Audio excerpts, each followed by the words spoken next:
Chapitre 3. Les ancêtres de Marie. À partir de David, la souche du Messie se divisait en deux branches. La première commençait à Salomon et finissait à Jacob, père de saint Joseph, époux de Marie. La deuxième branche allait de Nathan, fils de David, à Élie, qui est le véritable nom de Joachim, père de la Sainte Vierge. 3 ou 4 générations avant Joachim, les deux lignes se croisaient et aboutissaient l'une et l'autre à la Sainte Vierge, dont la mère, sainte Anne, descendait par son père de la tribu de Lévi et de celle de Benjamin par sa mère.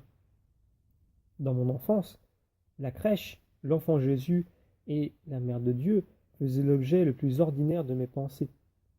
Je m'étonnais qu'on ne racontât rien de la famille de Marie, et je ne pouvais comprendre comment on avait si peu parlé de ses parents et de ses ancêtres.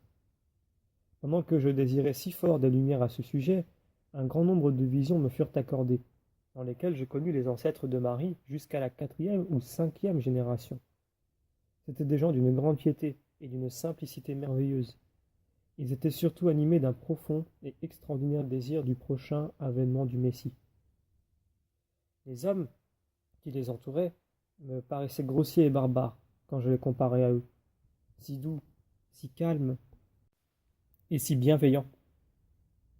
Dans mes inquiétudes pour eux, je me disais souvent à moi-même: pourquoi donc des hommes si bons restent-ils là?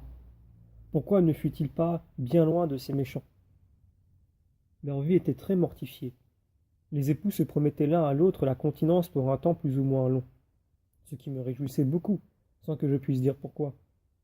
Ils pratiquaient surtout cette abstinence dans les temps où ils brûlaient de l'encens, faisaient des prières ou accomplissaient d'autres cérémonies du culte.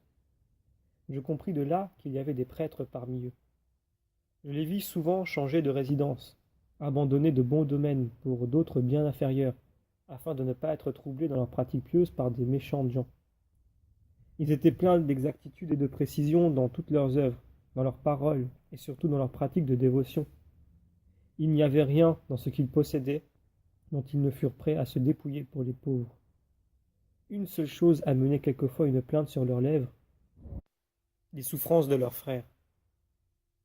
Dans l'intime et vif désir de Dieu qui les animait, il leur arrivait, soit le jour, soit même la nuit, de courir au milieu de la campagne, implorant Dieu par des prières et par des cris, déchirant même leurs habits et découvrant leur poitrine, comme s'ils eurent pu aspirer Dieu dans leur cœur avec les rayons brûlants du soleil, ou apaiser avec ceux de la lune et des étoiles leur désir ardent de l'accomplissement de la promesse.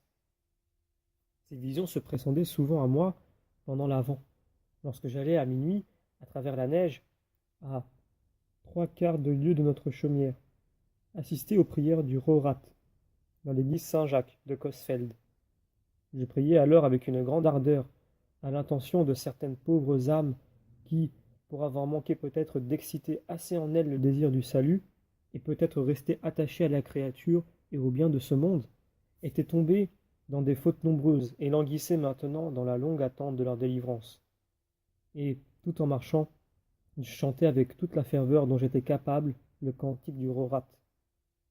Cieux, envoyez votre rosée, et que la terre enfante son sauveur.